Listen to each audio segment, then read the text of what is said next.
শর্ত হইছে একটাই, তুমি 6 মাসের লেগে টাকা নেবা ভালো কথা, তুমি টাকা নিয়ে যাবা, 6 মাস পরে আমার টাকা ফেরত দেবা। যদি টাকা ফেরত দিতে পারো আমার কোনো আপত্তি নেই, আর যদি টাকা ফেরত দিতে না পারো এই তোমার সুন্দরী যে বউটা আছে এটা টোটাল কথা বন্ধ করে তোমার টাকা নিতে হবে। 6 মাস পর যদি এই টাকা না দিতে পারোস তাহলে কি বউ দিয়ে দিবি?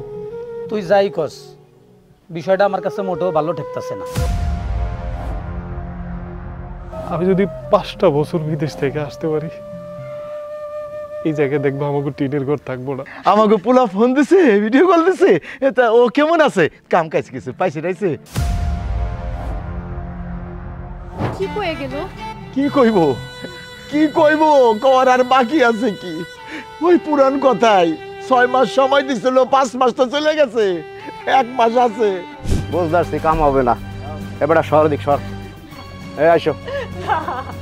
ওরে কাইন দেন না, কাইনকে লাভ নাই, বউ এখন আমনা কো নাই। এমো ঘাট